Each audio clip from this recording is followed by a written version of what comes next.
Hey, this is Alan Hines, and I'm here today to talk about the new pedal from Xotic called Soul Driven. And it is.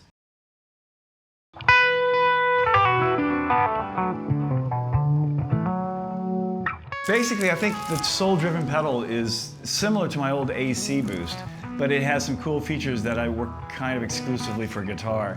There's more control over the mid-range, and that's the part of the guitar sound that often gets muddied up, and that's the part that usually cuts through the most pleasing way, anyway, in a band format. So I found that with the Soul Driven, when Kiyoshi and the guys at Xotic finally finished that, where I really notice it shining is like in a live band situation when you crank up. It cuts through without being too trebly. It never compresses too much to where it gets lost, and it's always really present.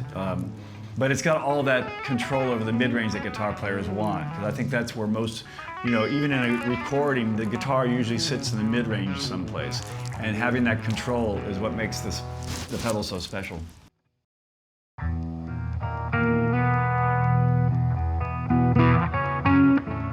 Probably the first thing you'll notice on the Soul Driven is that it has these two knobs that are kind of, well, the one in particular is labeled mid-boost and tone, as opposed to just having a treble and bass boost. The gain and the volume are pretty much self-explanatory. But the cool thing about the tone knob, this is my favorite knob, is that it works like a presence control. It brightens it a little bit, never to a really harsh high end, but it brightens it a bit and gives it a little bit of extra presence. And that's why it's called a presence control on an amp. But on this, that's kind of what the tone control does. The mid-boost just kind of shimmies around in the mid-range frequency for guitar, which is cool because that's where guitar usually sits in the mix anyway. But it can kind of give you like high mids and low mids accentuation. So to me, that's the coolest functions on this pedal, those two really cool knobs. You'll notice if you take the back off of the Soul Driven pedal, it's got this little dip switch, two little sliders there. And this is really cool because it gives you like an extra bass frequency shift, and it also changes the gain level a little bit. So if you're a tweaker and you want to get inside and just kick in the bass a little bit more, or a little more juice, a little more level, you can adjust it with a dip switch on the back, on the inside of the pedal. A cool feature.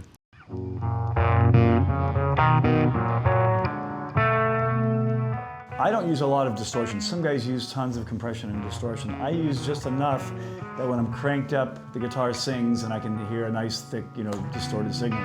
But what I love about this pedal, which I think most guitar players will also, is that you can just back down the volume from your guitar, from the knob on your guitar, and from the volume on your guitar, and it cleans up really beautifully. If I play it as loud as I can, wide open, it's a pretty big, gnarly sound for playing solos.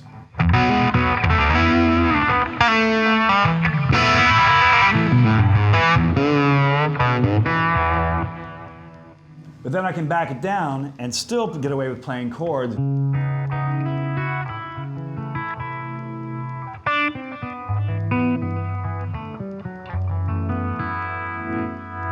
Which is a really great thing. A lot of pedals won't do that. A lot of pedals automatically get muddy, and this one really responds well to your dynamics. It's a really dynamic pedal. I mean, it responds to your guitar, it responds to your fingers, how hard you hit.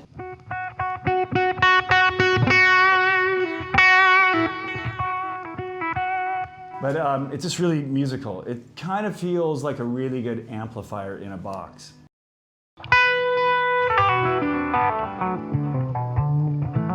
It's nice to have, I think for headroom, I always keep the volume at around 1 or 2, and then I can control the gain. So if I really want a heavy,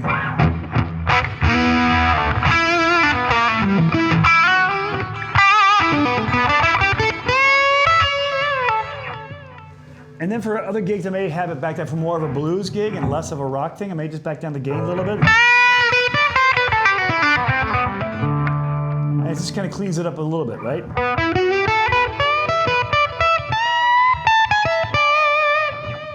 But like I said, my favorite thing about this pedal is the way the tone works. We were talking earlier about how the tone works like a presence knob on an amplifier, and I'll try to demonstrate that here. You can hear it kind of kick the volume up as well as the treble. Here it is, back down.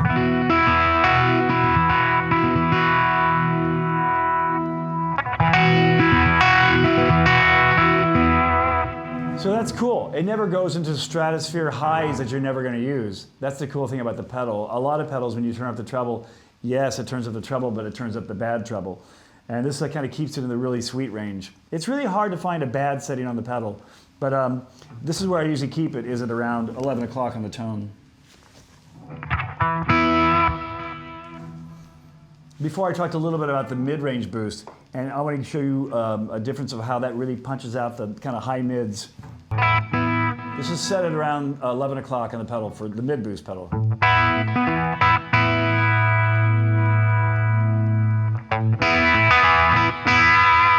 can hear it kind of gets into that maybe a little bit more of a nasally sound, which might be cool with different guitars.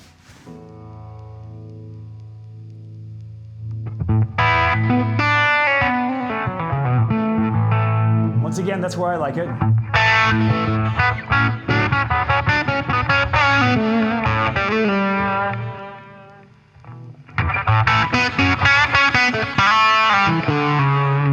It's just a difference of taste. Once again, I say it never gets to a bad area. It's just all really usable areas of mid and highs on both of these knobs.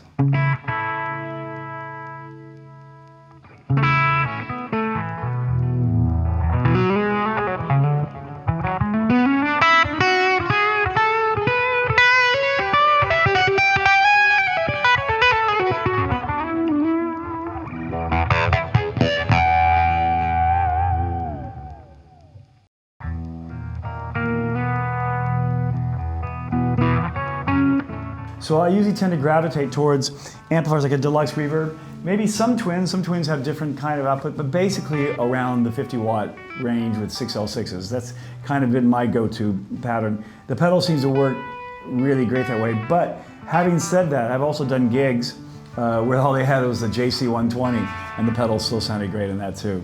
So once again, I think you're going to find it works with any kind of setting you get.